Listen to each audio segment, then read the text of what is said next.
കട്ടപ്പനയിൽ ജീവനൊടുക്കിയ നിക്ഷേപകന് മാനസിക പ്രശ്നമുണ്ടായിരുന്നോ എന്ന് പരിശോധിക്കണമെന്ന് എം മണി. കട്ടപ്പനയിൽ നടത്തിയ നയവിശദീകരണ യോഗത്തിലാണ് മണിയുടെ വിവാദ പ്രസ്താവന.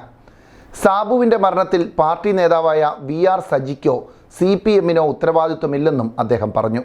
കട്ടപ്പനയിലെ നിക്ഷേപകന്റെ ആത്മഹത്യയുമായി ബന്ധപ്പെട്ട് നടത്തിയ നയവിശദീകരണ യോഗത്തിൽ സംസാരിക്കുകയായിരുന്നു എം മണി. ജീവനൊടുക്കിയ സാബുവിന് മാനസിക പ്രശ്നമുണ്ടായിരുന്നു എന്ന് പരിശോധിക്കണമെന്നാണ് മണി ആവശ്യപ്പെട്ടത്. സാബു ഏതെങ്കിലും ചികിത്സയ്ക്ക് വിധേയനായിരുന്നു എന്ന് പരിശോധിക്കപ്പെടണം. സാബുവിന്റെ മരണത്തിൽ VR സജിക്കോ CPMനോ ഉത്തരവാദിത്തമില്ല. ഈ മഹാഭാവം തങ്ങളുടെ തലയിൽ കെട്ടിവെക്കേണ്ടെന്നും അദ്ദേഹം പറഞ്ഞു. ഞങ്ങളുടെ തലയിലേക്ക് കെട്ടിവെക്കാൻ ഒരുത്തനും ശ്രമിക്കേണ്ട കാര്യമില്ല. അതൊക്കെ വലിയ പോയത് തന്നെയാണ്. ഞങ്ങളെ ഇതൊന്നും ബാധിക്കുന്ന വിഷയവുമില്ല. അതുകൊണ്ടൊന്നും ഞങ്ങളുടെ പ്രവർത്തനവും ഞങ്ങളുടെ ശ്രമവും ഒരു കാരണവശാലും ഉപേക്ഷിക്കുന്ന പ്രശ്നവുമില്ല.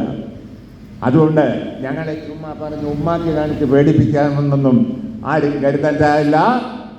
ആ ആത്മഹത്യ ചെയ്ത സഹോദരൻ്റെ കുടുംബത്തോട് ഞങ്ങൾക്ക് അതിയായ ഖേദമുണ്ട്. അദ്ദേഹത്തിൻ്റെ മരണത്തിൽ ഞങ്ങൾക്ക് അതിയായ ദുഃഖമുണ്ട്, അതിയായ ഖേദമുണ്ട്.